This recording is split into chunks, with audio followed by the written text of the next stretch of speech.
कि सब कुछ छोड़कर एक बंदा आलिम बनता है, कोई नॉर्मल बात नहीं है ये।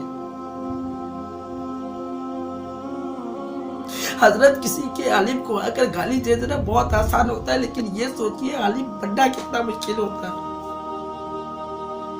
मुश्ताक भाई, मैं आपसे इस बात कहता हूँ, मैंने आपके नाम को शायद गलत कहा, लेकिन अगर आप भी आलिम है तो आप भी इस बात को बेहतर समझते होंगे।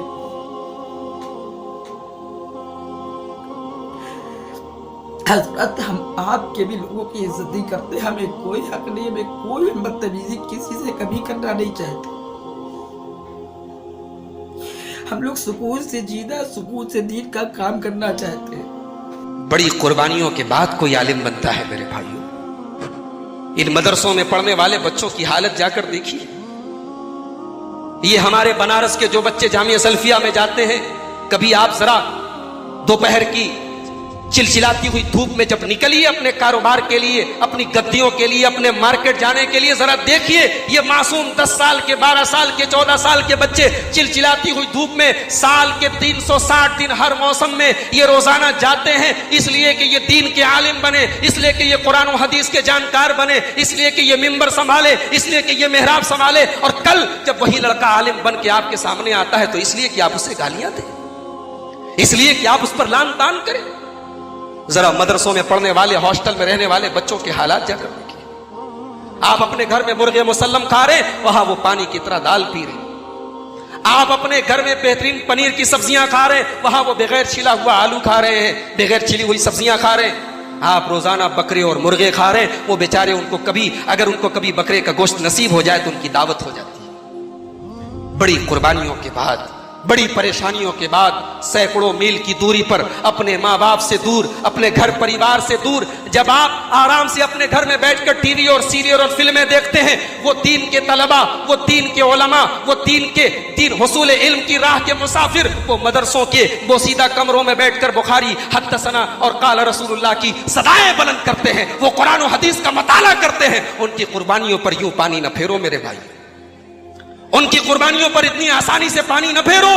ये दीन के आलिम हैं, ये आपके रहबर हैं, ये आप तक कुरान और हदीस को पहुंचाने वाले हैं। ये खत्म हो गए, अल्लाह की कसम आपको जनाजे पढ़ाने वाले न मिलेंगे। ये खत्म हो गए, आपको निकाह पढ़ाने वाले न मिलेंगे। ये खत्म हो गए, आपके मिंबर को संभालने वाले न मिलेंगे। ये खत्म हो गए, कुरान गलत पढ़ने वाले आपके इमाम बनेंगे। ये खत्म हो गए, गलत इबारतें पढ़ने वाले आपके खतीब बनेंगे। लाखों मदरसे हैं, लाखों मदरसे हिंदुस्तान की सरजमीन पर हैं, मगर मस्जिद में पढ़ाने वाला इमाम नहीं मिल रहा है। क्यों? अब ये मदरसे से बच्चे पढ़ के ये नहीं जाना चाहते, ये नहीं जाना चाहते मौलवीगिरी की लाइन, ये इमाम नहीं बनना चाहते। मस्जिद का इमाम, कहते हैं मस्जिद का इमाम पूरे मोहल्ले की बीवी होता है। क्या मतलब? पूरा मोहल्ला जो चाहता है, इमाम साहब आज आपने नमाज बड़ी लंबी पढ़ा थी, इमाम साहब आज आपने क़रात बड़ी लंबी कर दी, इमाम साहब आपको रुकू बहुत बड़ा हो गया। इमाम बेचारा तकरीर करे, जुमा का खुतबा 5 मिनट पढ़ जाए, इतनी जुर्रत है, इतनी मजाल है लोगों की, खड़े होके बीच, पूरे मजमे के बीच में खड़े होके इमाम को टोक देते। ये मकाम है आलिम का, आपके दीन की रहनुमाई करने वाले का यही मकाम है मेरे भाई।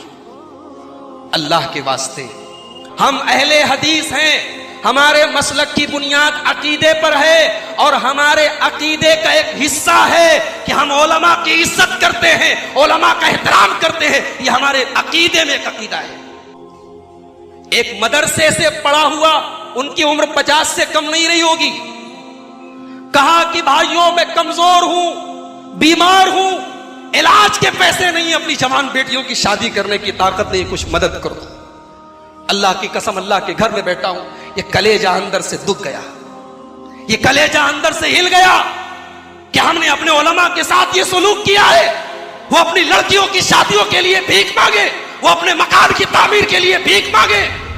ये किसी कौम के रहबर का ये हाल है। कितने उलमा हैं बेचारे बीमार हैं, बिस्तर पे पड़े हैं, कोई दवा और इलाज को पूछने वाला नहीं।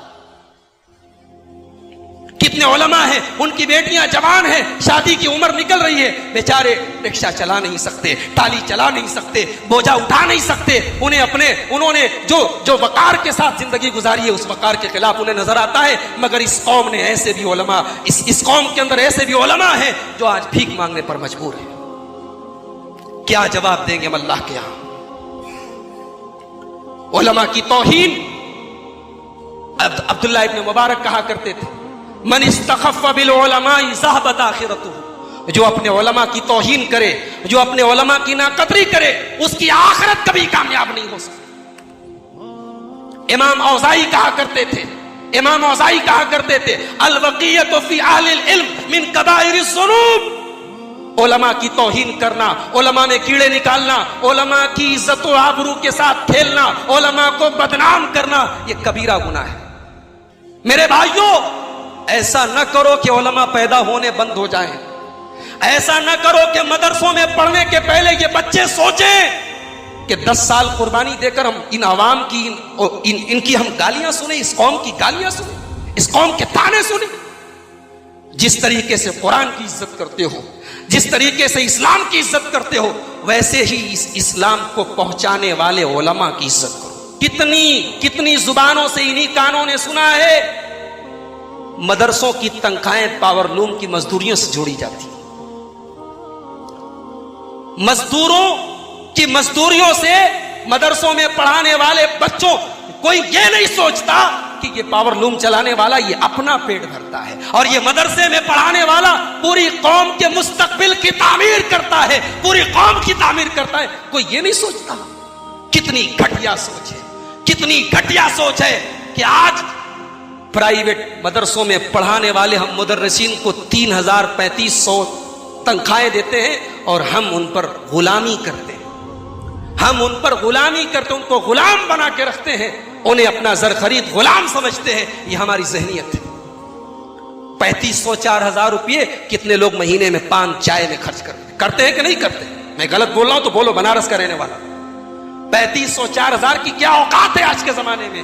हम 4,000 दे के उन मुदर्रिसीन को, उन उलमा को अपना जर खरीद गुलाम बनाते हैं।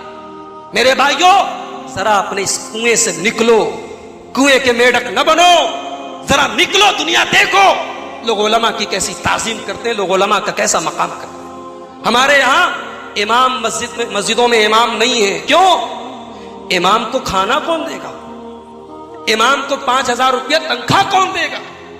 घरों में गद्दियों पर चाय पान करने वाले मजदूरों की तनख्वाहें 6,000, 8,000 है।